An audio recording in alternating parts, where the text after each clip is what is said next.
So I want to make a small video illustrating the onboarding process of a user into the Lightning Network versus the onboarding process of a user on Bitcoin Cash.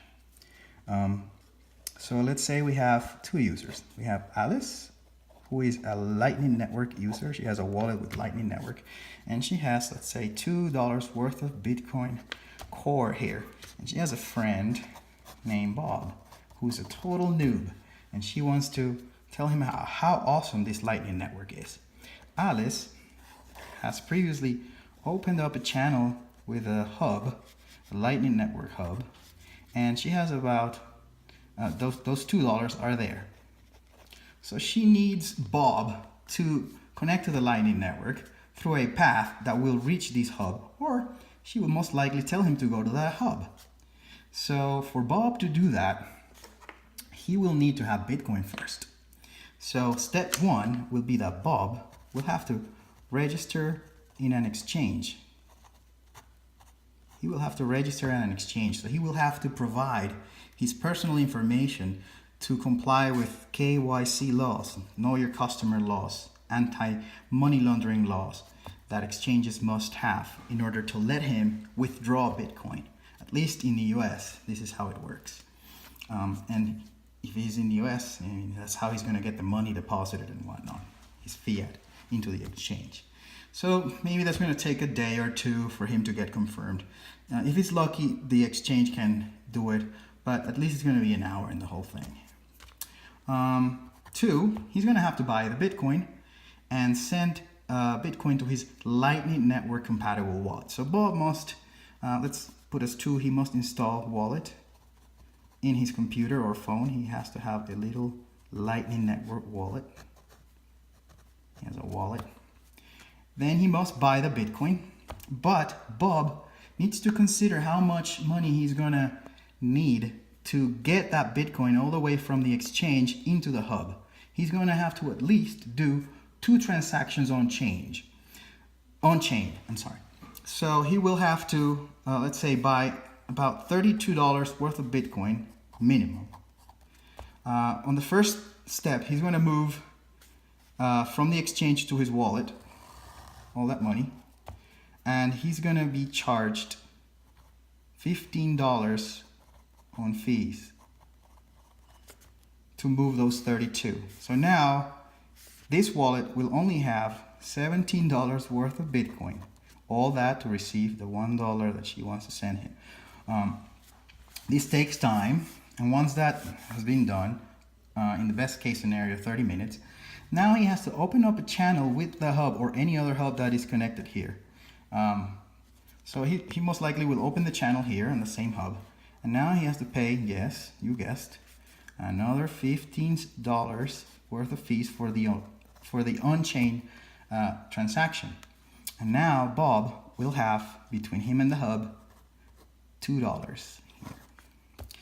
Now here comes another really cumbersome part of the Lightning Network. For them to transact, both of them must be online because this is a multi-party transaction.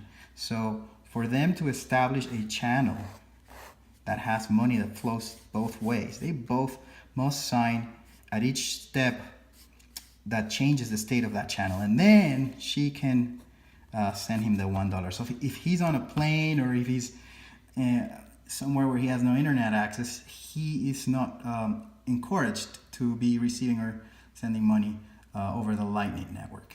So that's the Lightning Network. Now he got that, probably 2 days later, or maybe a week later. Now let's see how it works when you have a blockchain that has no issues with congestion, like, let's say, Bitcoin Cash. So we have Alice again, we have Bob. Alice has $2 worth of Bitcoin Cash in her wallet, and she tells, hey Bob, why don't you get yourself a Bitcoin Cash wallet? So he goes to an app market or wherever, he gets a wallet installed in his phone or his computer. Now he has a BCH wallet. He sends her a deposit address. Notice how he didn't have to give any private information to get that wallet. He just installed it. It's completely anonymous. And now she will just send him the money via the blockchain. So she will send $1 plus 10 cents in fees.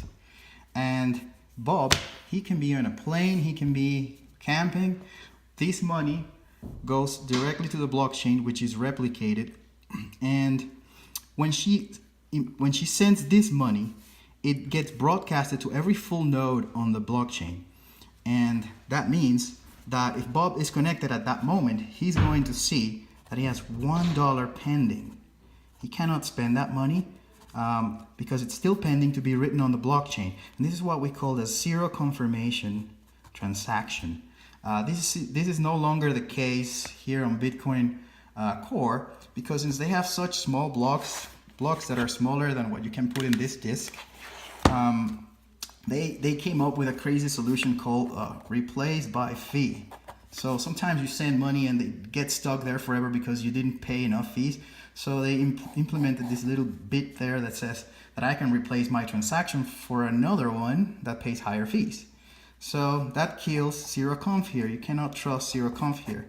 But here, if you ever tried Bitcoin Cash, you'll see that it's instant, absolutely instant to get a pending transaction. And you can trust this amount to be up to $60,000, which is the estimated cost for a malicious attacker to rewrite the blockchain and try to do a double spend.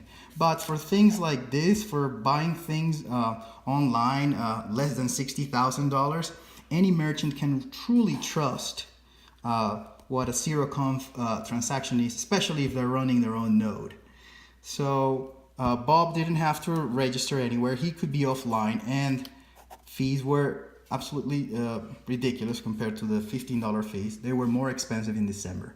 So you make your own conclusions if this whole Lightning Network thing is going to fly or not.